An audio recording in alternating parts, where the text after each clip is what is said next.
Welcome officers and commanders. আজকের এই tactical ব্রিফিংয়ে আপনাদের স্বাগত জানাচ্ছি। আজ আমরা সপ্তম শতাব্দীর ঐতিহাসিক বদর যুদ্ধকে স্রেফ একটি ইতিহাসের পাতা হিসেবে নয়, বরং একটি প্রথাগত স্টাফ রাইড বা সামরিক বিশ্লেষণ হিসেবে দেখব। একজন লিডার হিসেবে এখান থেকে আমরা ঠিক কী আধুনিক অপারেশনাল ডকট্রিন বা যুদ্ধকৌশল শিখতে পারি, চলুন সেটাই আজ গভীরভাবে পর্যালোচনা করি। বিশ্লেষণের শুরুতেই আমাদের বুঝতে হবে পরিস্থিতিটা আসলে কতটা ডু অর ডাই ছিল। ভাবুন তো, চরম প্রতিকূলতা, সংখ্যায় আপনারা অনেক কম, আর আপনাদের কাঁধেই একটি পুরো বিশ্বাসের অস্তিত্ব টিকিয়ে রাখার বিশাল দায়িত্ব। এই বিখ্যাত প্রার্থনাটি সেই চরম মুহূর্তের কথাই বলে। আক্ষরিক অর্থেই এটা ছিল এক অস্তিত্ব রক্ষার লড়াই। আমাদের আজকের এই সামরিক ব্রিফিংকে আমরা মূলত 6টি স্পেসিফিক ডোমেনে ভাগ করেছি: সিচুয়েশন এবং terrain intelligence, logistics, combat psychology, manoeuvre warfare, psyops এবং সবশেষে আধুনিক ব্যাটলফিল্ড লিডারশিপ। তো চলুন সরাসরি মূল আলোচনায় যাওয়া যাক। শুরুতেই আসা যাক সিচুয়েশন অ্যান্ড টেরেন ইন্টেলিজেন্সে। 624 খ্রিস্টাব্দের 17ই রমজান বাদার প্রান্তরের ফিল্ড কন্ডিশন ঠিক কেমন ছিল, অপারেশনাল বেসলাইন হিসেবে সেটা আগে আমাদের ক্লিয়ারলি বুঝতে হবে। জাস্ট এই ডেটাগুলোর দিকে একবার তাকান। একদিকে মাত্র ৩১৩ জনের একটি ছোট সেনাদল, যাদের পর্যাপ্ত ঘোড়া বা বর্ম কোনোটাই নেই, আর অন্যদিকে প্রায় ১,০০০ সৈন্যের একটি হেভিলি আর্মড বা ভারী অস্ত্রশস্ত্রে সজ্জিত বাহিনী। বুঝতেই পারছেন এত বড় একটা লজিস্টিক্যাল গ্যাপ। এই ধরনের মারাত্মক বৈষম্য রিকভার করতে হলে দরকার একেবারে নিখুঁত এক্সিকিউশন আর আনশেকেবল মেন্টাল টাফনেস বা মানসিক দৃঢ়তা। এখন একজন কমান্ডার হিসেবে এই জায়গাটা একটু খেয়াল করুন। ন্যাচারাল টেরেন বা পরিবেশ কিভাবে পুরো গেম চেঞ্জ করে দিতে পারে। আগের রাতের বৃষ্টি ডিফেন্ডারদের জন্য একটা আশীর্বাদ হয়ে এলো। বৃষ্টির কারণে মাটির কম্পোজিশনটাই বদলে গেল।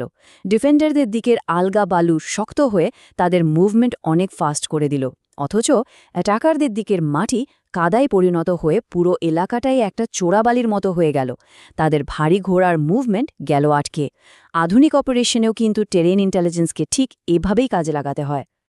আমাদের পরবর্তী section, logistics and resource sustainability. Crisis মোমেন্টে ন্যাচারাল রিসোর্স কন্ট্রোল করাটা কতটা ভাইটাল, আসুন সেটা দেখি। এখানে সবচেয়ে ক্রুশিয়াল মুভটা ছিল পানির কূপগুলোর ট্যাকটিক্যাল কন্ট্রোল নেয়া। এটা ছিল আক্ষরিক অর্থেই একটা মাস্টার স্ট্রোক।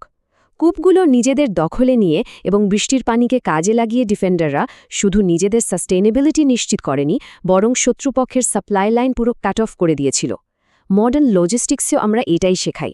শত্রুর সাপ্লাই চেনে আঘাত করতে পারলে তাদের বিশাল আকার বা সংখ্যা মুহূর্তে অর্থহীন হয়ে যায়, তাই না? লজিস্টিক্স থেকে এবার আমরা শিফট করব খুব ইন্টারেস্টিং একটা ডোমেনে, কমব্যাট সাইকোলজি। চরম প্রেশারের মুখে সোলজারদের রেজিলিয়েন্স বা টিকে থাকার মানসিকতা কিভাবে তৈরি হয় সেটা চলুন দেখে নিই। এই সিকোয়েন্সটা আমাদের একটা দারুণ লেয়ার্ড অ্যাপ্রোচ দেখায়। লক্ষ্য করুন ফিজিক্যাল আর সাইকোলজিক্যাল প্রিপারেশনের কি দারুণ ব্যালেন্স। প্রথমে কূপের নিয়ন্ত্রণ এবং বৃষ্টির মাধ্যমে ট্রুপসের ফিজিক্যাল হাইড্রেশন নিশ্চিত করা হলো। এরপর রাতের বেলায় এক অদ্ভুত প্রশান্তি পুরো বাহিনীকে দিল মেন্টাল রেস্ট। ঠিক সেই সময়ে যখন তাদের কমান্ডার নিজে আইরিশ কমান্ড পোস্টে সারারাত প্রার্থনায় রত। হাই স্ট্রেস এনভায়রনমেন্টে টিম মোরাল ধরে রাখতে ফিজিক্যাল রেডিয়েন্স আর সাইকোলজিক্যাল স্ট্যাবিলিটির এই ব্যালেন্সটা আজকের কমান্ডারদের জন্য এক অমূল্য শিক্ষা। কোরআনের ভাষায় এই প্রশান্তিকে বলা হয়েছে সাকিনা। সহজ কথায় এটা ছিল একটা ডিভাইন ট্র্যাঙ্কুইলিটি বা চরম মানসিক প্রশান্তি, যা একটি ক্রিটিক্যাল সাইকোলজিক্যাল স্টেবিলাইজার হিসাবে কাজ করেছে। ভাবুন তো, কাল সকালে এক বিশাল বাহিনীর মুখোমুখি হতে হবে, অথচ সোলজাররা ঘুমাচ্ছে শান্তিতে। এই সাকিনাই তাদেরকে সকালে অত্যন্ত ফোকাসড আর কনফিডেন্ট হিসেবে জাগিয়ে তুলেছিল। মৃত্যুর যে একটা প্যারালাইজিং ভয় থাকে, সেটাকে জয় করতে আধুনিক স্ট্রেস ম্যানেজমেন্টও এই ইনার পিস বা আধ্যাত্মিক নির্ভরতা দারুণ কাজ করে। অলরাইট, এবার আমরা ফোকাস করব ম্যানুভার ওয়ারফেয়ার এবং ডিসেপশনের ওপর। ঐতিহাসিক এই ট্যাকটিক্সগুলো আধুনিক স্ট্র্যাটেজিক এজিলিটির সাথে কতটা রিলেটেড, আসুন মিলিয়ে দেখি। ওকে, এই স্পেসিফিক ডকট্রিনটার দিকে একটু নজর দিন। মুতাহারি ফান লিককেতাল।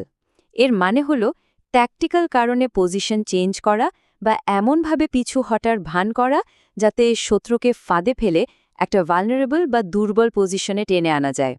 মডার্ন কম্বাইন্ড আর্মস ম্যানুয়ারে এটাকে আমরা একটা অত্যন্ত লিগ্যাল এবং অথরাইজড ট্যাকটিক্স হিসাবেই বিবেচনা করি। আর এই পয়েন্টটা সবচেয়ে ইন্টারেস্টিং। রণক্ষেত্র থেকে ভয়ে পালিয়ে যাওয়া বা ডিজার্শন হলো মারাত্মক কাপুরুষতা, কিন্তু ক্যালকুলেটেড রিস্ক নিয়ে শত্রুকে ধোঁকা দেওয়ার জন্য ফেইন রিট্রিট বা পিছু হটার ভান করাটা একজন ফিল্ড কমান্ডারের জন্য সম্পূর্ণ লিগ্যাল একটি কৌশল। কখন পিছু হটা মানে পালিয়ে যাওয়া আর কখন তা বৃহত্তর ট্যাকটিক্যাল ম্যানুভারের অংশ, আধুনিক ইউনিট কমান্ডারদের এই পার্থক্যটা খুব ভালোভাবে বুঝতে হবে। নেক্সট আমরা কথা বলব সাইকোলজিক্যাল অপারেশনস মানে সাইঅপস আর ফোর্স মাল্টিপ্লায়ার নিয়ে। এগুলো যুদ্ধক্ষেত্রে কিভাবে একটা বিশাল অ্যাডভান্টেজ তৈরি করে চলুন দেখি। এই বড় সংখ্যাটা খুব মন দিয়ে দেখুন। হাজার হাজার ফেরেস্টার এই যে একটা প্রমিস বা প্রতিশ্রুতি, এটা ট্রুপসের জন্য আল্টিমেট মরাল স্ট্যাবিলাইজার হিসাবে কাজ করেছিল। যখন আপনার সোলজাররা জানে যে এমন একটা আনসিন বা অলৌকিক ফোর্স তাদের ব্যাকআপ দিচ্ছে, তখন তাদের মরাল কোথায় গিয়ে পৌঁছায় ভাবুন তো। এটাকে আমরা বলি ক্লাসিক ফোর্স মাল্টিপ্লায়ার। এখানে একটা ব্যাপার খেয়াল করুন, কিভাবে একের পর এক ইভেন্ট শত্রুর বিরুদ্ধে একেবারে প্যারালাইজিং একটা সাইঅপস এক্সিকিউট করেছিল। কমান্ডারের ছুঁড়ে মারা ধুলো শত্রুদের ভিশন ব্লক করে দিল। যুদ্ধের শুরুতেই তাদের লিডারশিপ বা কমান্ড স্ট্রাকচার পুরোপুরি ভেঙে পড়ল, আর তাদের সাইকোলজিক্যাল সাপোর্ট সিস্টেমও রীতিমতো আতঙ্কে পিছু হটল। এই সব কিছু মিলে আক্ষরিক অর্থেই বিপক্ষের মনোবল একেবারে গুড়িয়ে দিয়েছিল। আমরা চলে এসেছি আমাদের ফাইনাল সেকশনে, মডার্ন ব্যাটলফিল্ড লিডারশিপ। এতক্ষণের এই সম্পূর্ণ অ্যানালিসিস আধুনিক লিডারশিপ এবং ডিসিশন মেকিংয়ের ক্ষেত্রে কি ইম্প্যাক্ট ফেলে, চলুন সেটা সামারাইজ করি। এই 2 স্টেপ অ্যাপ্রোচটিকে আমরা বলতে পারি টাই ইয়র ক্যামেল বা উট বেঁধে ভরসা করো ডকট্রিন। একজন লিডার হিসেবে আপনাকে আগে নিজের টেরেইন আর লজিস্টিক্যাল প্রিপারেশন 100% নিশ্চিত করতে হবে। আধ্যাত্মিক নির্ভরতা বা তাওয়াক্কুল কখনোই ফিজিক্যাল প্রস্তুতির শর্টকাট নয়, বরং এরা একেবারে সিম্বায়োটিক, একে অপরের পরিপূরক। ফিজিক্যাল রেডিয়েন্স আর মেন্টাল স্টেবিলিটি দুটো একসাথেই চলতে হবে। অফিসার্স, আজকের এই ব্রিফিংয়ের শেষে আমি আপনাদের জন্য একটা প্রশ্ন রেখে যেতে চাই। আমরা সবাই জানি যুদ্ধক্ষেত্রে নামার পর কোনো প্ল্যানই আর আগের মতো থাকে না। যখন আপনার নিখুঁত প্ল্যানটি ব্যাটলফিল্ডের চরম বিশৃঙ্খলার সাথে ধাক্কা খাবে, ঠিক তখন একজন লিডার হিসেবে আপনি ফিজিক্যাল প্রিপারেশন আর মেন্টাল রেজিলিয়েন্সের মধ্যে কিভাবে ব্যালেন্স করবেন। বদরের এই ট্যাকটিক্যাল লেসনগুলো নিয়ে গভীরভাবে ভাবুন। আপনারাই ডিসাইড করুন আপনাদের নেক্সট মুভ কী হবে।